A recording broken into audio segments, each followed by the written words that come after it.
Governor Mike Huckabee is joining us now on the Curvy Couch to talk about some of the week's headlines this morning. Nice to see you, Governor. Good morning. And we want to get your take on the president's forming of this coalition, this so-called 40 countries that are supposed to be aiding the United States in our battle against ISIS. And I want to get your take on a piece that was written in the Calgary Sun by a columnist up there in Canada about our allies. And I want to get you to respond. So this is what the columnist writes. He said, instead of working with his friends, he's tried in vain to appease such longtime enemies as Iran. His rush to pull out of Iraq without leaving a reserve force behind has led to the disaster we see unfolding there now. Now Obama needs allies to battle ISIS and help him save face. So who's stepping up to the plate? The Iranians? The Saudis? Hardly. Yes, when things get really bad, he calls on the same allies he spent his entire presidency snubbing. The Canadians, the Brits, the Australians, etc. So is that the writings of just a conservative columnist in Canada, or does that reflect the sentiment of our allies? I think it reflects the sentiment of our allies and anybody whose brain has been operative at the last 6 years. This is a president who has tried to be friendly to enemies and, frankly, be at enmity with our friends.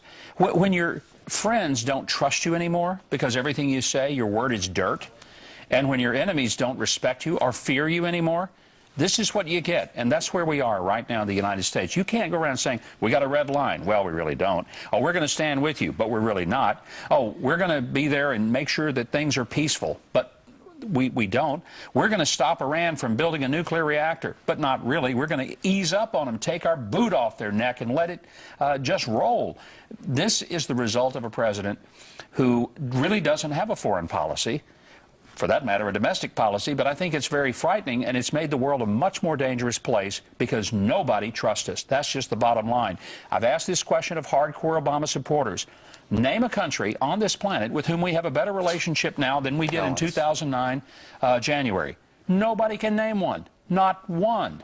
Not one. Because there isn't one. Now, That's here's right. the most stinging criticism I think I've heard of the Obama administration in a long time. It comes not from a conservative or from a columnist, but from one of his tightest allies, former head of the CIA, former defense secretary, and former Democratic congressman from California, Leon Panetta. He was asked in 60 Minutes, how did this mess start? Here's what he said.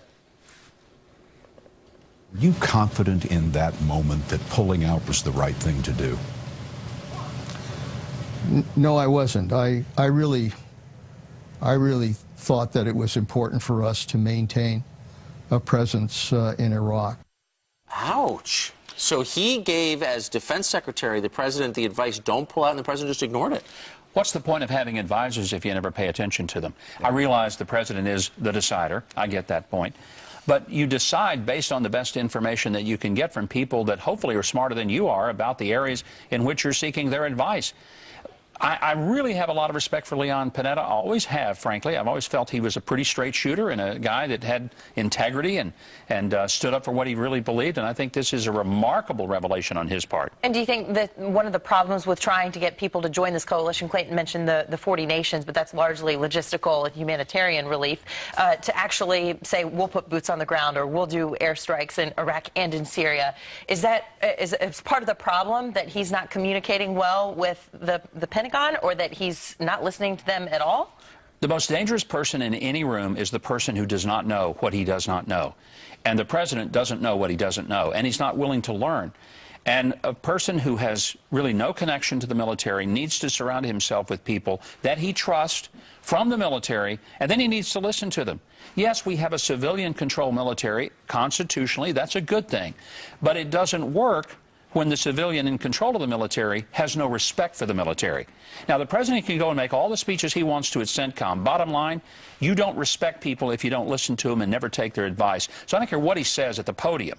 It's what he's doing in the Oval Office that's proof positive that his respect for the military, his trotting out his Joint Chiefs of Staff to Congress to say, yes, we're at war, and then him coming back the next day, well, we're really not kind of at war, we're just sort of in a terrorism action. This is insanity, and that's why around the world nobody takes us seriously right now, because they look at us and it looks like an episode of the Keystone Cops being lived out on the international stage. I want to get your take on this, another headline this week that has people fired up, and our viewers this morning writing in about it, and faith under fire. So the phrase, "so help me God," has now become optional in our Air Force. The Air Force is now going to allow airmen to omit "so help me God" from their enlistment oath. all because they received a letter from a lawyer saying that this is a violation of the Constitution. What do you make of this? Well, I wonder, when these guys pledge allegiance to the flag, what do they say? I mean, how do they get through that? Look, the point is, we are a nation established on Judeo-Christian principles.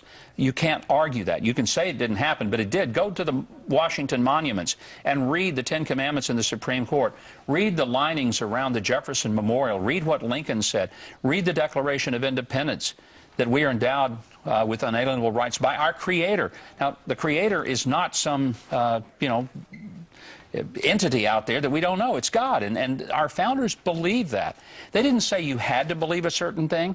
When the Establishment Clause was written, and Thomas Jefferson amplified this when he wrote the letter to the Danbury Baptist Association, in which he I guess maybe helped to understand what the First Amendment means.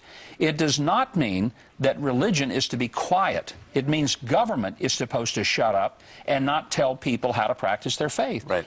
And the establishment is the establishment of a specific sectarian doctrine or dogma, not the acknowledgement of a supreme being. And when we get to the place where we are completely ignoring and denying who we are as a country, no wonder we're so screwed up.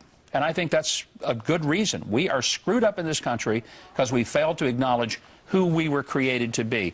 And if you can explain America outside the providence of God, good luck doing it. I don't think it's possible. Well, here's one bright spot on the national stage, the Huckabee program coming on tonight. Always a bright spot. And what's every on weekend. Alan Dershowitz will be on. We also have an interview with an Israeli Air Force pilot who flew the missions into Gaza. He will talk about the extraordinary lengths to which they went to keep from killing civilians. And Sam Moore is our musical guest. It's going to be a great show. Awesome. Yeah. We'll be watching. Thanks. Thanks.